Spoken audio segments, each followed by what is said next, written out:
Agenor Martins da Rocha, conhecido como Seu Rocha, farmacêutico, dono da farmácia Querência, em Sombrio, uma cidade de Santa Catarina, ali perto de Criciúma, Laguna, lá embaixo mesmo. Ele também foi fundador do Ipiranga Futebol Clube, massagista, treinador e jogador nesse clube de futebol, um apaixonado por futebol. Meu avô, é isso mesmo. E ele era uma figura. Das poucas histórias que eu lembro dele, uma delas dava conta dele ter derrubado um cavalo que andava, que estava com uma charrete em Laguna, ou na praia, por ali, e aí a charrete saiu desembestada, e uma criança estava dentro dessa charrete, e meu avô correu, e com 3 passos e um murro, derrubou o cavalo, salvou a vida da criança. É um herói. Um herói. Vô Rocha, o senhor é um herói. Hoje eu também estou aqui para conversar 2 dedos de prosa com um herói. O cara mais engraçado que eu conheço na minha vida. E eu espero que ele não me decepcione agora com isso, hein? O caos é o seguinte, tenho o prazer de receber Fábio Silvestre. Obrigado. Agradecendo a plateia nesse instante. Obrigado a todos que vieram. Tá todo mundo em casa curtindo aí. Me aplaudiram em casa no futuro, né? No futuro. Você viu só o que fez meu avô? Seu avô, um brutamontes, né? Um brutamontes matou o coitado do cavalo no soco. Não chegou a matar, não. Não chegou a matar. Ele só pra derrubar. Foi só pra derrubar. Né? Dosou a pancada. Foi pra salvar. Aqui, não, né? mas olha só, o farmácia da cidade, Querência, jogador de futebol, era massagista. Uhum. Batia escanteio, cabeceava e defendia. Isso, ele fez de tudo. Pelo que eu sei, você também faz de tudo na vida, né? Eu sou o famoso metida sabe tudo, aquele que sabe de tudo um pouco. Uhum. Um pouco de nada também, mas eu sou interessado por tudo. Se tivesse aqueles programas de curiosidades, o próprio Show do Milhão do Silvio Santos, eu acho que eu ia longe. Chegaria perto do milhão, assim. Eu te apresentei assim aqui, mas você... Muita pressão, né? Muita pressão. É mais engraçado, pelo amor de Deus, né? O Seinfeld falava que ele, numa conversa com outro comediante, acho que era... esqueci o nome dele agora.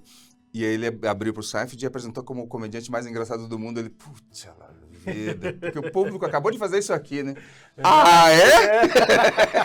Agora que eu quero ver.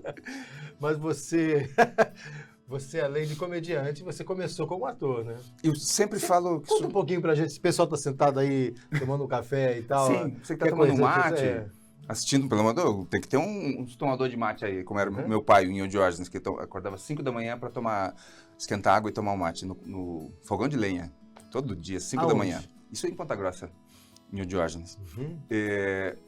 Eu comecei como ator, eu sempre digo que eu sou um ator que escreve, um ator que dirige, um ator que faz teatro, um ator que faz cinema, um ator que esculpe, um ator que pinta, que reforma a casa sozinho.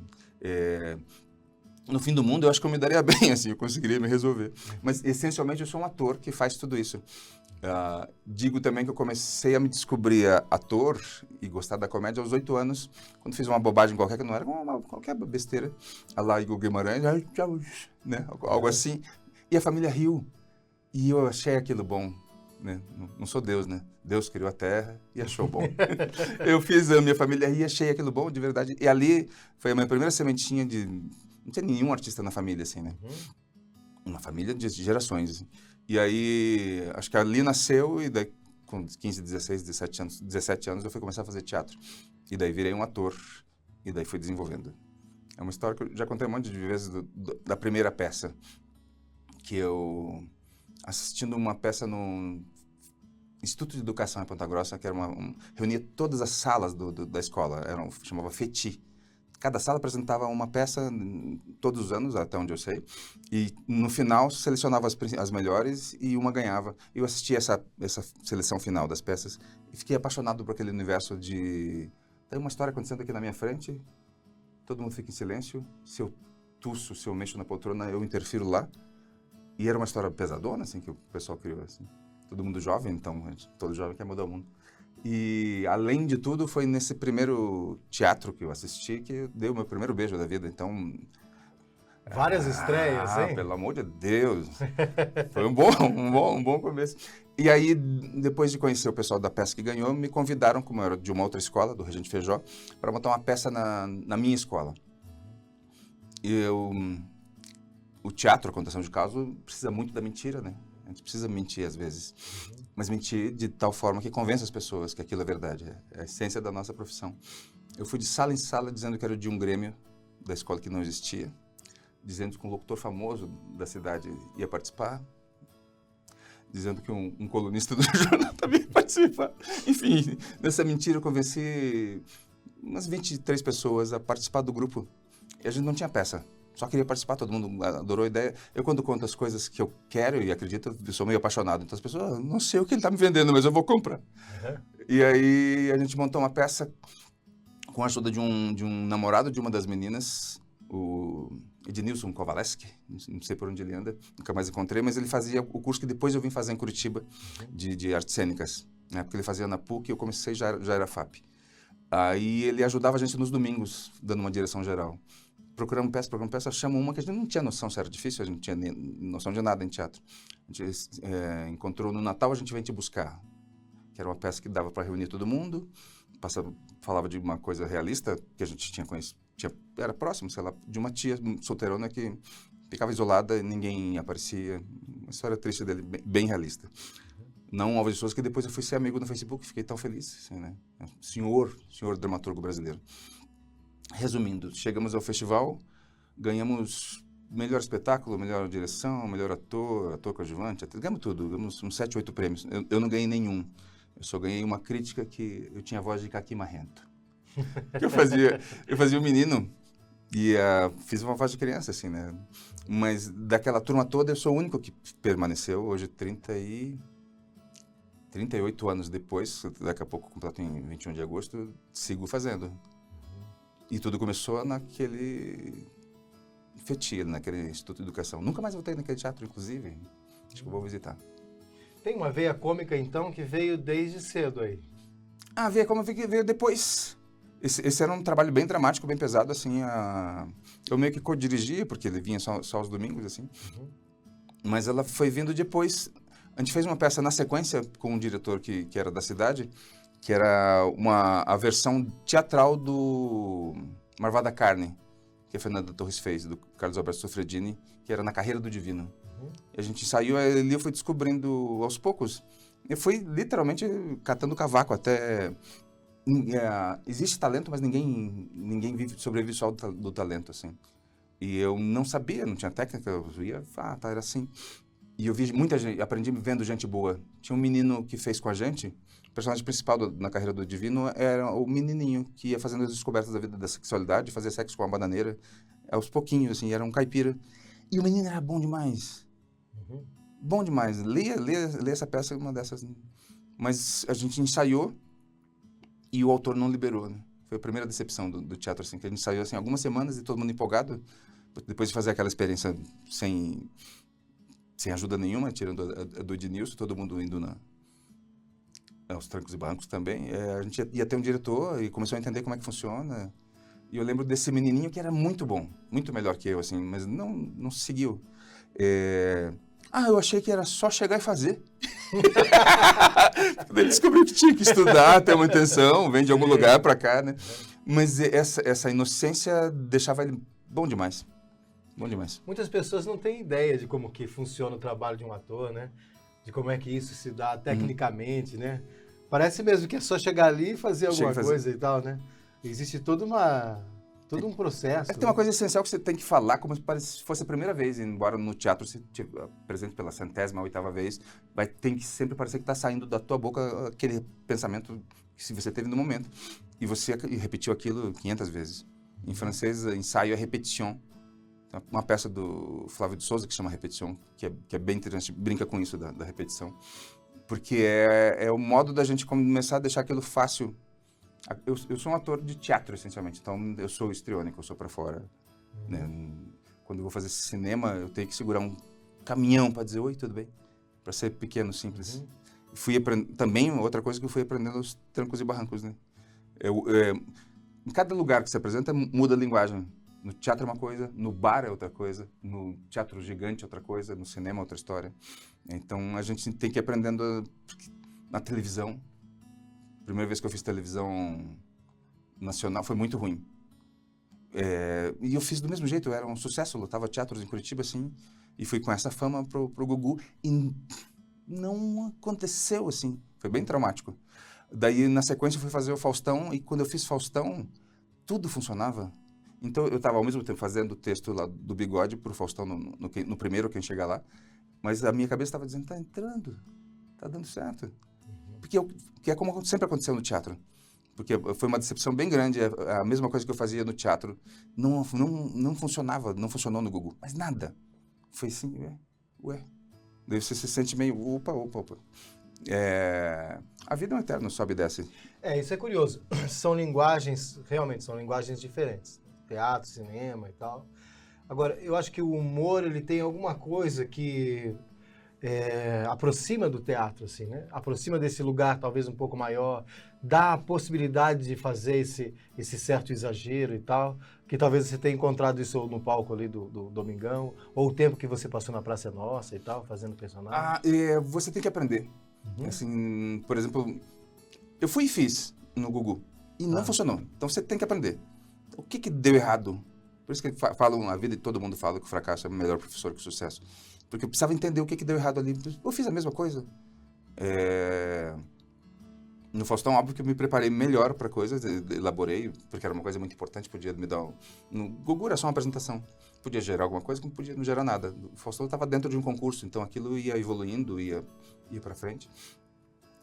Você tem que se preparar. E descobrir por que não deu certo. Porque o dar certo é uma receita que envolve um monte de coisa. Eu fiz uma peça que ficou ainda apresentada, mas bem raramente agora o Bêbado. Vai fazer 23 anos desde a estreia, assim, centenas de apresentações, muito palco, muito público, foi onde eu ganhei dinheiro na vida. Primeira vez que eu ganhei dinheiro. Depois de 16 anos de carreira começou a entrar dinheiro. Então, o aprender é essencial. É uma profissão de teimosos. A Fernanda Montenegro disse, quando perguntada qual o conselho que você dá para um jovem ator, uma jovem atriz, desista. Porque é difícil, só teimosos permanecem. Um amigo meu, o avô dele tem essa frase, ele diz, a vida não faz matemática, né? A vida não faz matemática mesmo, né? Pode acontecer um monte de coisas nela, ela é imprecisa mesmo. Ter ou não sucesso também é do mesmo jeito. Não tem precisão, não se sabe exatamente o que é que se tem que fazer ali para se conseguir e tal. Mas durante um bom tempo você esteve na televisão e agora durante um bom tempo você está aí nas telas do cinema, né? Eu tenho muita curiosidade de saber sobre essas duas coisas e sobre o que você está fazendo agora. Mas eu tenho que fazer uma pausa aqui, porque o pessoal precisa pegar um cafezinho, é sempre assim desse jeito, entendeu? Sim. Chega nessa hora aqui, o pessoal, faz uma pausa, eu faço a pausa, o pessoal pega um café, avisa quem ainda não está na sala. Chama o povo. Estamos trocando uma conversa boa aqui com o Fábio Silvestre, e daqui a pouquinho a gente volta, vai vendo.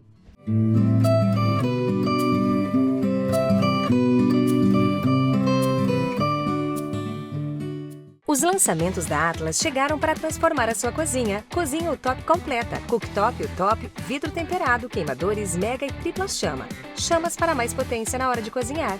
Forno de embutir o top. Acabamento moderno, timer de desligamento automático, vidro interno removível e acabamento limpa fácil. Depurador o top 2 em 1. Painel touch que une praticidade e tecnologia. O produto pode ser transformado em coifa. Para um bom entendedor, uma cozinha Atlas.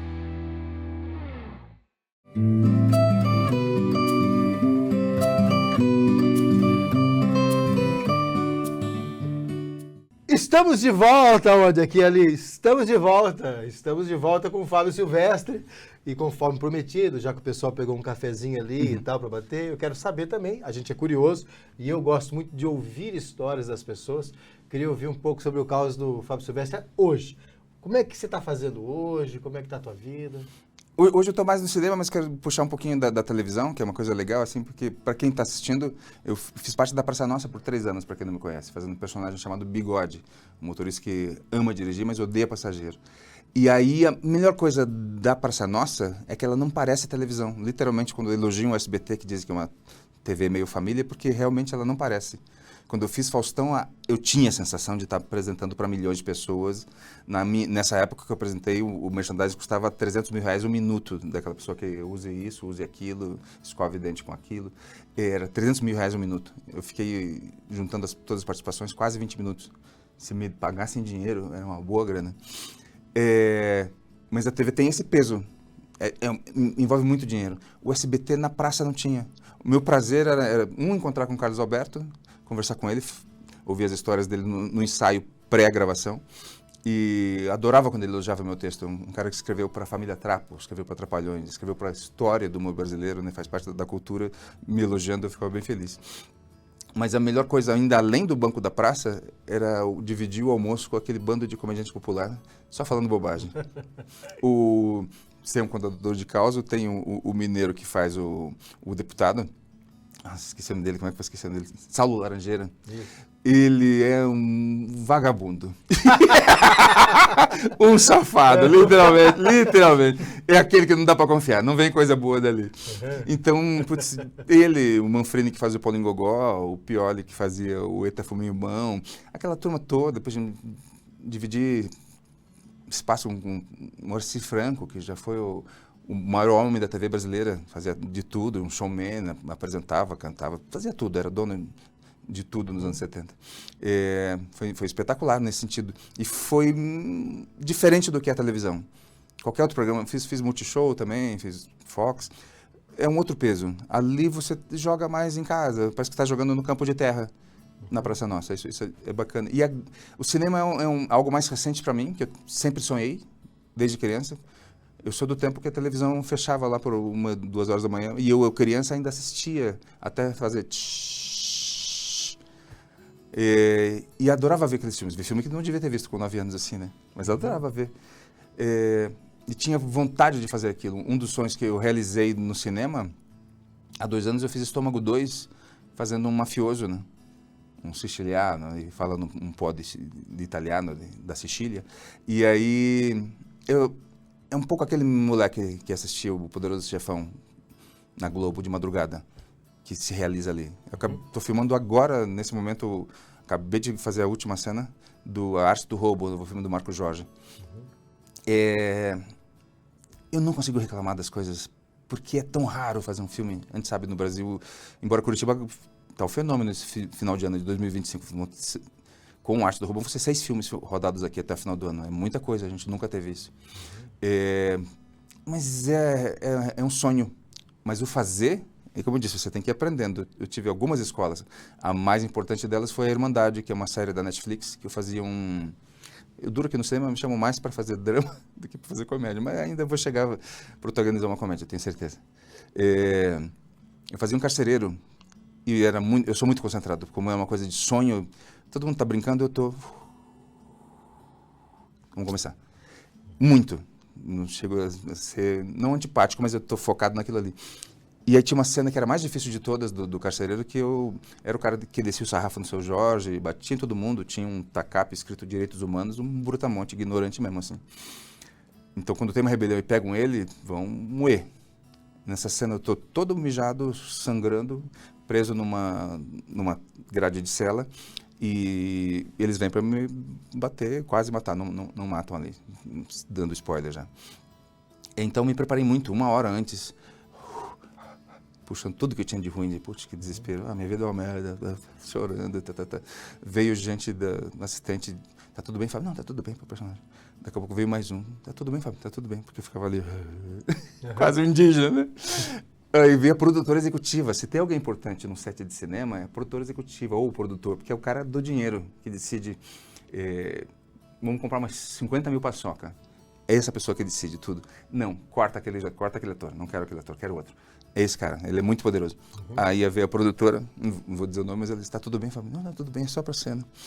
Me chamam, fazem a marcação da cena, Fábio, você vai ficar aqui, ele vem, dá o tacape aqui, você faz isso com a cabeça, tem uma câmera aqui, tudo bem? Tudo ótimo. Subo. Daqui a pouco eu escuto, almoço! Eu aprendi ali a duras penas que o cinema é o trabalho mais coletivo que eu conheço, mais que teatro ainda, assim, porque são muitos departamentos ao mesmo tempo.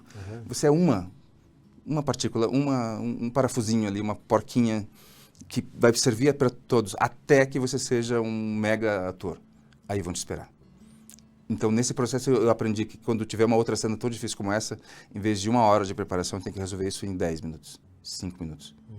Tudo pronto, Fábio? Vou, faço e saio. E foi duro. Eu estava me preparando, estava dando o meu melhor, estava dando ouro para eles. Não precisamos do seu ouro, Fábio! A gente está vivendo um momento, eu acho, desde o Oscar para cá, muito interessante, né, do cinema nacional. Ah, sim. Com relação à visualização disso, né, visibilidade no mundo inteiro, né? Você teve a oportunidade também aqui em Curitiba, numa comemoração extra, de fazer uma paralela apresentação do Oscar. Outro sonho, tal, daí, né? esse sonho de comediante, né? Todo comediante quer apresentar o Oscar, né? Quer ser o Billy Crystal, o Eddie Murphy, o Chris Rock, quer ser esse cara, né? E aí me convidaram, o Marino Júnior assumiu a Fundação Cultural, o Fiane foi da Coordenação de Ação Cultural, e me convidaram para apresentar. E falei, caramba, puxa vida, que responsabilidade, né? Mas a gente estava num momento único, que é o fenômeno do Ainda Estou Aqui, que no dia da apresentação, na fachada do Cine Passeio, para a rua, estava em 70 cidades pelo mundo. Era um dos filmes mais vistos da Inglaterra, um filme brasileiro, o primeiro, o segundo mais visto da história nos Estados Unidos. Era muita coisa. Então, aquela plateia de 5 mil pessoas, depois eu fiquei sabendo que foi enchendo. Fechou a Carlos Cavalcante, que não era para fechar. O trânsito não ficou feliz com a gente, mas entupiu de gente. Era uma torcida só, né? Era uma torcida só pro Ainda Estou Aqui, um pouco contra o Emília Pérez e também muito a favor do Flow, do Gatinho, porque era da Letônia e todo mundo torcia. Mas é um fenômeno que mesmo que se repita no que vem, é difícil ter um outro Ainda Estou Aqui. Porque foi muito tempo de a gente acompanhar acho que foi Cannes ou foi Veneza, agora estou na dúvida. Quando eles apareceram, tiveram 10 minutos de aplauso, acho que foi Cannes. E daí a aparição da Fernanda Torres em cada festival, falando em italiano, falando em francês, falando em inglês. Putz, foi só crescendo, né? Agora a gente teve Cannes de novo, né? A gente tendo agora. Agora, né? Com Wagner lá de novo e tal, né? Muitos minutos de aplauso, entrada de... Putz, é legal que é o Brasil de volta, esse Brasil que a gente conhece e gosta. Entraram com frevo, no tapete vermelho, né? Ah, sim. Isso é muito bom. A gente teve no cinema uma figura que talvez tangencie um pouco o que é esse programa aqui, né? Que é de contação, de caos e tal, né? Até me guarda a possibilidade de conversar mais hoje em dia com pessoas que vêm aqui até o programa como você e tal, do que ficar contando uns causos aqui, apesar de que eu gosto muito de contar causos. Mas eu me lembrei do Mazzaropi agora, porque o Mazzaropi é o típico caipira, né? E que fez muitos filmes, né? Muitos, assim, tem uma quantidade imensa, assim, de produção. Ele fez tudo, né? Ele criou um estúdio, se não me engano, na Taubaté, se não estiver errado, que era a fazenda dele, e tinha um estúdio, ou seja, ele fazia do zero, do roteiro, a seleção do elenco, a filmagem, a distribuição do filme, e fazia muito sucesso. Ele é um fenômeno, assim, ele foi nosso Chaplin caipira, literalmente, e aí perguntava para ele, mas por que você não faz um filme mais artístico? Ele disse, o troféu não paga os técnicos, né? Quem sabe um dia você não tenha uma possibilidade de escrever num filme seu uma cena como essa. Não, almoço não. Primeiro vamos... Não, uma hora eu vou. Preciso resolver isso, né? O pessoal do O2, o Pedro Morelli, tá aqui ainda, guardadinho. Ainda tá guardadinho. Eu tô com esse bigode, esse cabelo mais revolto por causa do filme do Marco Jorge. E o Pedro Morelli tá fazendo agora um filme sobre o Rivelino, que é nos 70, eu falei, não posso mais ser o Rivelino, né? Já passei da idade, embora seja tão craque quanto. Mas eu ainda vou mandar uma foto para ele, vai que precisa de um personagem assim, o tio do Rivelino, né? Ai.